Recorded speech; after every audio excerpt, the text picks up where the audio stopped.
Free audio post-production by alphonic.com.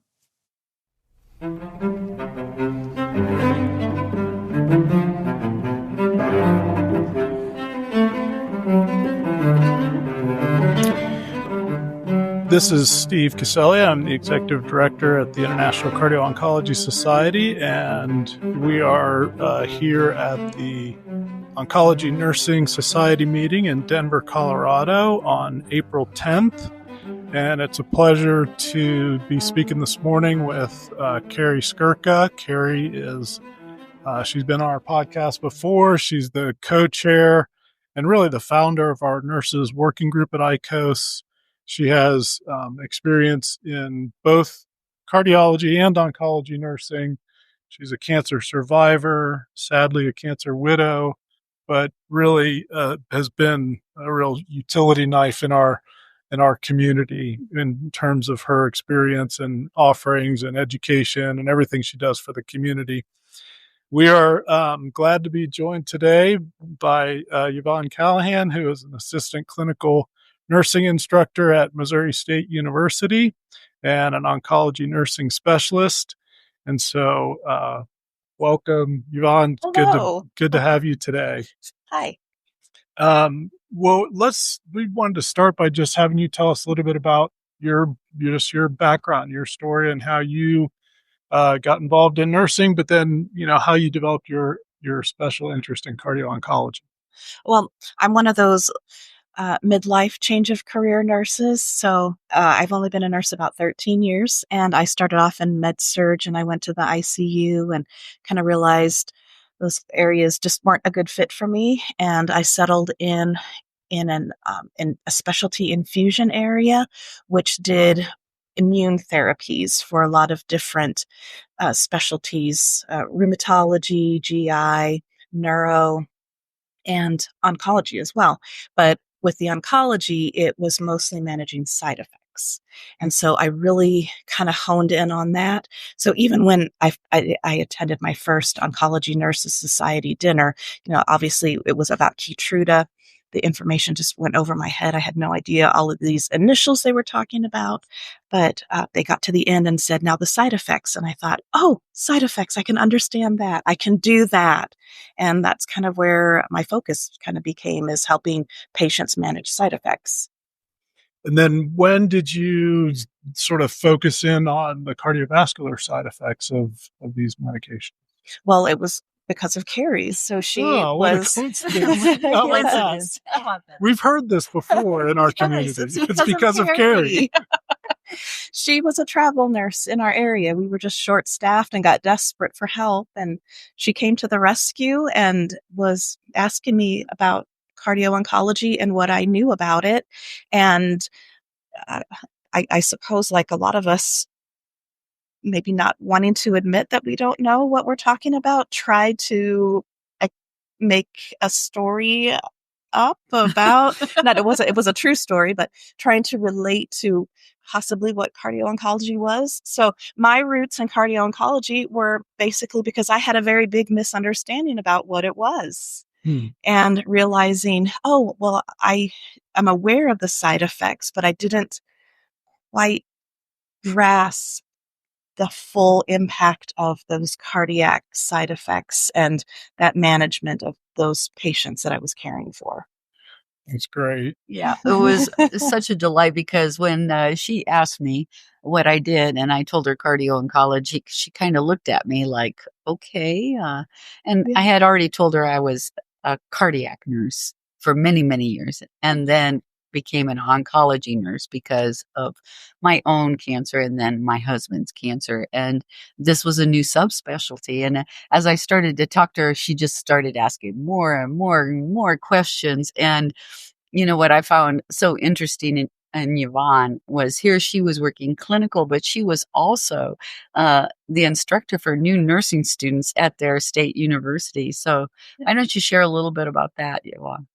So I am part of a Bachelor of Science degree program at a university. So that's a 4-year degree. Nursing students begin the nursing part of their program in their junior year. So it's 4 semesters, and I'm kind of My focus is the first semester juniors. So the baby nurses, they're lovely. I do concepts of nursing, the fundamentals of nursing, fundamental skills lab, and then I kind of oversee 5 other nurses who do the clinical part. So I have all the clinical objectives ready for all of the students and what they're going to be learning in their clinical experience. So that is what I do. Yeah. And what was fun about it, so I don't know, I think I was there for 3 to 6 months. I can't remember. I think I extended. But what was really fun was that we became friends, and she invited me to the oncology chapter meetings, which was fun. And I actually got to speak at one of the meetings about cardio-oncology. And then, I just kind of like roped her into ICOS. Yep. And, we have several chapters or work groups within ICOS, and one of them is called the advocacy group. And in the advocacy group, we also do patient education. And the nursing group works with the physician group. So it's a nice camaraderie between the groups. And we also have an education group, what is, for our education, that committee works on our future conferences and webinars and what we can do to help support education. Then there's also APN groups for nurse practitioners for them. There's also a research group and I think a navigation group. So, and we really have so she came on and joined me in the advocacy group. And how did we get here, Yvonne? I don't remember. I had learned at last year's ONS Congress that there was no education presentations at all about cardio-oncology. And I just thought that cannot happen.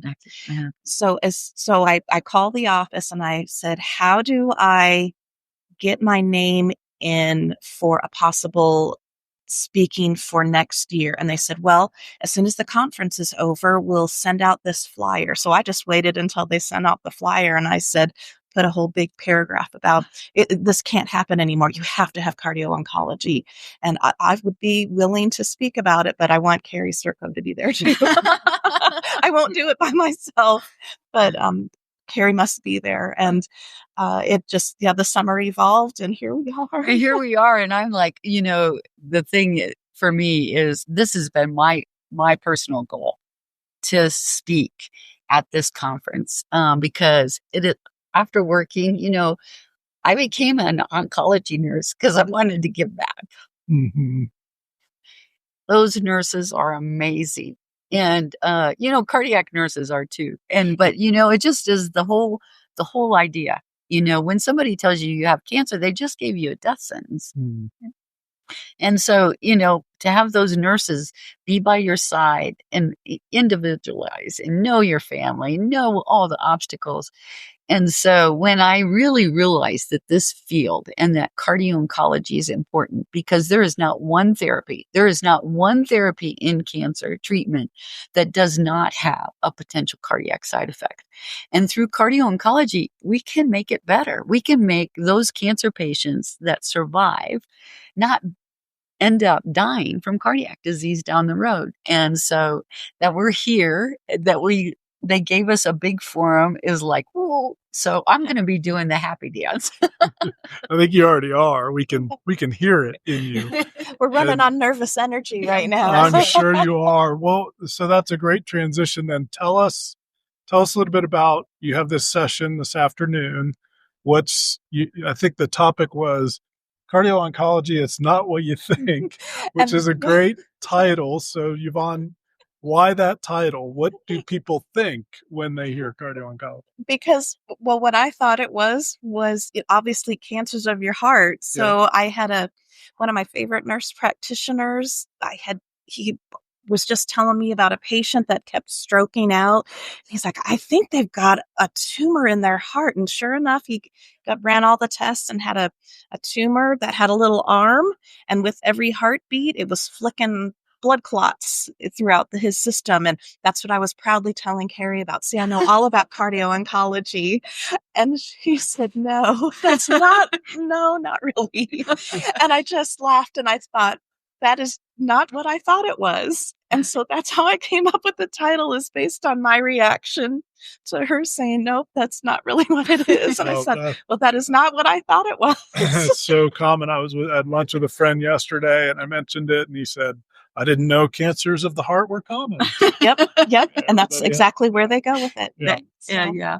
And so, I did a little, I wanted to know how prevalent it was last year at the a national meeting in DC, because we sponsored wine and cheese. Remember, IGO sponsored, nursing sponsored, and the next day, a friend and I had bought 50 pounds of chocolate. 50 pounds. And that's a lot of chocolate, in case you don't know. And we had 2 bags made up that said, ask us about cardio-oncology. And her and I pretty much, we put a chocolate in there. And then we had cards about postcards. So, because we were trying to recruit members. So anyway, we'd go up to somebody and we'd say, hey, have you had your chocolate fix? And they'd say no. And I'd say, if you let me ask you a question, I'll give you chocolate. And so 50 pounds later, not one person knew what cardio-oncology was. And so that even made me more, I mean, everybody had great ideas, but it's a new field. So we need to educate. And so there might be chocolate here today. I love your strategy. Well, Yvonne, give us an outline. What are some of the topics you're going to address today? Basically, more like just kind of a general introduction to what cardio-oncology is, some of the resources to find guidelines, kind of a review of what the oncology nurses might already know, but haven't put it quite together about this is cardiac. So we're just going to cover very briefly some of the medication classes and some of the cardiac side effects that those classes of drugs affect. And then finally, some of the new emerging resources for, as we forward think about cardio-oncology in that field, what are the projects in the making to advance cardio-oncology here in the future. It was really important because there's no way in I think we get 50 minutes or so to cover it. So what we tried to do is just give them the basic stuff so that they can start putting 2 and 2 together, and then highlighted where all the resources are out there. Because believe it or not, there's actually quite a few resources out there, so that they can go and use them and at least show them how they can use them, and what, as a nurse, is really important as we are transforming new practices of care for cancer patients. Yeah. That's wonderful. And Yvonne, I understand you're doing your DMP as well, and that you're actually helping us create new resources. Yeah. Tell us a little bit about what you're working on. So I am going to be, within the next year, working with the IT and pharmacology within the Mercy Hospital system. That is the Mercy system out of St. Louis, because I understand that Mercy hospitals all over the country. So the branch that is headquartered in St. Louis, Missouri, we are working to develop within Epic and the Beacon order set. So if you work with Epic, Beacon is the oncology window for making orders for your patient. So if you have a medication that has those high risks of cardiotoxicities, it will flag in Beacon. Either, we're not sure what we're going to call it, a pathway or a protocol within Beacon that the nurses can follow. So it's kind of a small little extra education that they need to follow with every cycle that's opened. So it's not just the first dose education that we kind of have been typically giving the patient, but it's an ongoing education to remind the patients, hey, this is going to be hard on your heart.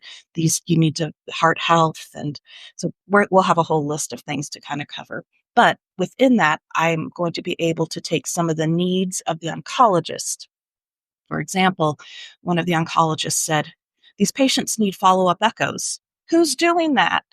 And it turns out nobody is. So I'm going to be able to build that in. So every time the nurse acknowledges this pathway protocol in Beacon, it will automatically track that. And so when that patient is due for an echo, it will automatically send a notice back to the oncologist. So we're just trying to create tools. Mm-hmm. I'm so excited. Because Beacon, using Beacon, and I know Beacon well, and if you're oncology, you know, and to have that, knowing the cardiac piece, because that's why they hired me as a cardio-oncology navigator in 2016, was because all of those things. And when I first went to look at the echoes just for anthracyclines, which at the time was basically the only one we were kind of looking at, none of them were getting done. None of them. And they would be done afterwards. They would be ordered. But, you know, it was just, and so it's really important. This is exciting. Yeah. That is exciting. And when we were chatting last night, when that's ready, let us know, because we have a distribution network for it. Wonderful. So, yeah, we want to, it's wonderful to create these resources. Another thing to distribute them and make sure people are using them. Exactly. That's exactly right. Yeah. Well, hopefully maybe this time next year, I'll be able to completely disseminate my project and it'll be you can replicate it at other hospitals that use the Epic system. Yeah. So, so this time next year, it'll be big. Yeah. Well, you both are so already enthusiastic, clearly, about cardio-oncology, but what would you say you're most excited about right now in terms of like where we are in the field and what's on the horizon? I think what's most exciting is that I'm seeing that spark, and it's starting, you know, it's more of the embers are starting to grow as we're just planting these little seeds and going, and that we're here today in this venue among the national oncology nurses just says we're heading in the right direction, and that this is going to be a huge bonfire before you know it. Yeah, for sure. There's so many different parts. I think watching the process of creating a new field and how does that come about? It takes time, but it takes a lot of different people and different gifts that they have, that they specialize in. So there's some areas that I'm not as educated or have a lot of experience with that other people do. And just kind of putting all those people together to create this working field that is all about patient care and yeah, I think it's really exciting because they always say it always takes an army to do things. And I think it takes more than an army. And I think what we're seeing, because now in ICOS, we have an exercise group and we have a pharmacy group. And all of those have subgroups and we're growing. I think ICOS is in 30 countries now or more. Yeah.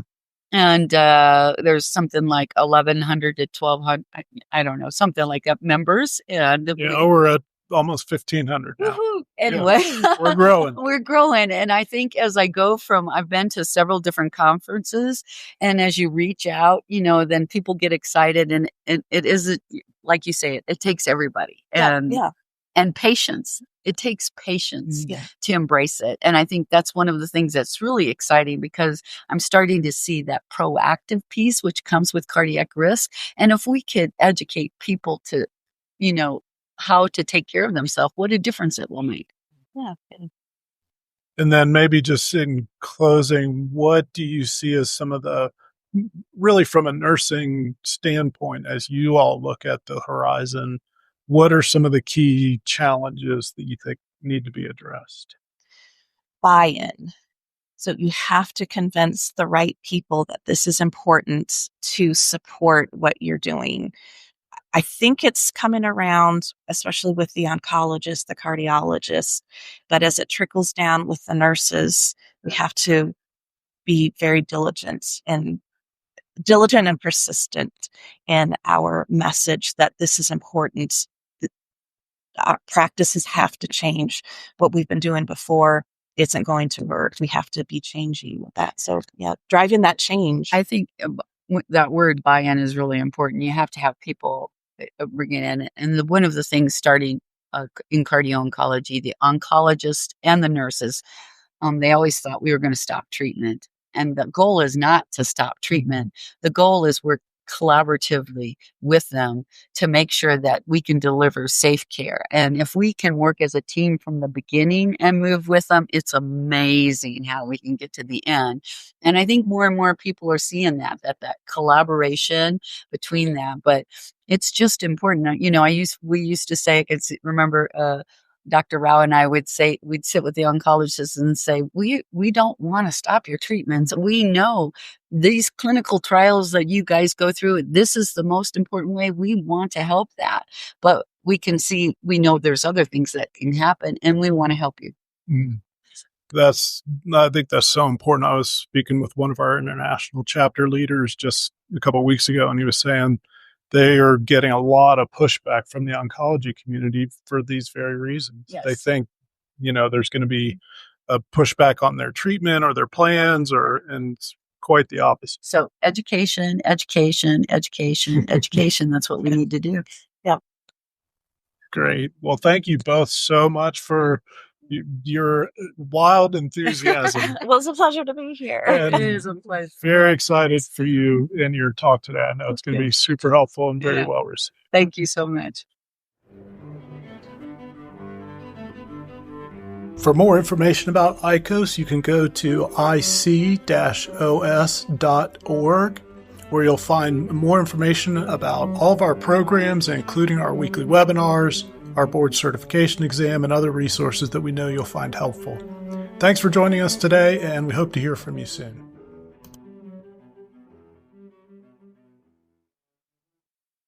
Free audio post-production by alphonic.com.